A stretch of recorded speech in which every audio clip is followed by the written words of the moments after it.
Ang gabi na ito mga igsoon. I-allow lang ko mga igsoon nga basa ka ko dali ha. Okay. I-connect na ko akong sharing dili. Dingo na itong Ginoong Jesucristo. Pagsangkap kamo mga puntil na dili madunot. Kung tiguma ang inyong mga bahandi dito sa langit, diin dili gyud sila makunhod kay walay kawatan na makahilabot niini.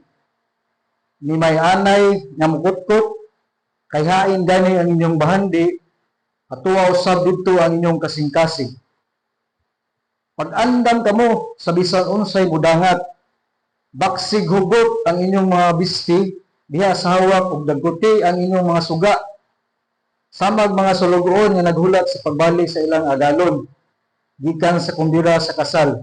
Gikabot niya ug inigtuktok ablihan dayon nila ang pultahan.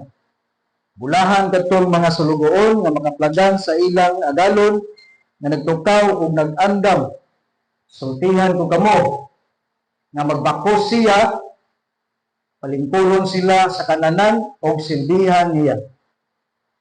Kaya ang anak sa tao, wabot sa takna nga wala ninyo siya pabuta.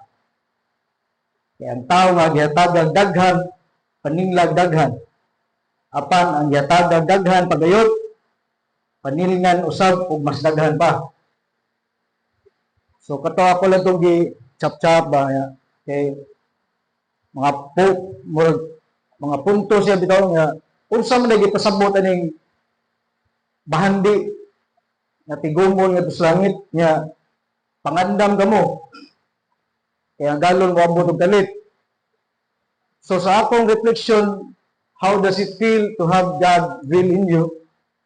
Kana ganing pareha na to, nagtuon ta sa pulong mo, murag gitagaan tagtahas nga makapaambit nga maduol sa taniya. Nga karon kay balo na ta sa mga pulong, kay balo na ta nga usa sa nato nga kuan ni nato ang Ginoo nato diha gyud sa pagsimba ana. Diha ginato siya mapapuyo sa tong kagalingon. Nya unsa may tahas na iyang gihatag, pareha na to nga nakat-on das pulong. So kinahanglan ginato nga ipaambit gid sa uban. Nya mao man to, mao pay giingon nga ang katong gitagaag daghan, paning nga daghan. So meaning kita nga nakaibalo na to sa pulong sa Ginoo. So kay bawal ta ko sa di maayo bili maayo nya atog yung gibuhat. So dako-dako ginaglatos. Kay kita man ta nga dili siya pwede pero atog yung gibuhat.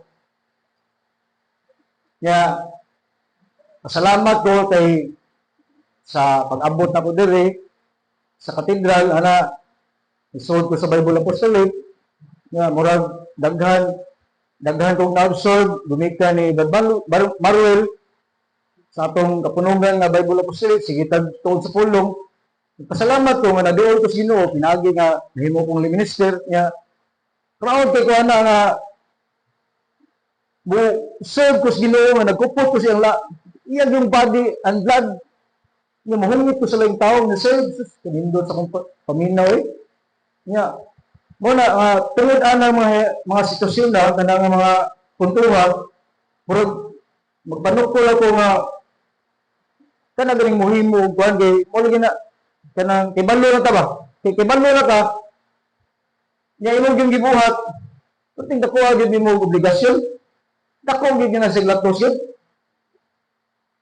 So dila na ko tas-on kay gikuha na ako ang punto niya sa ako sa kagalingon nga usay kong pagtan-aw kung pamalandong. Sa akong pagpamalandong mao na siya nga nakat-on na ta, ibalo na ta sa pulong, nga napasod na to ang Ginoo sa tong kagalingon.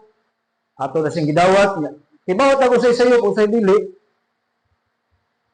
Kung say sayo di na to buhaton, kung say maayo pag-share sa uban, magtabang sa uban.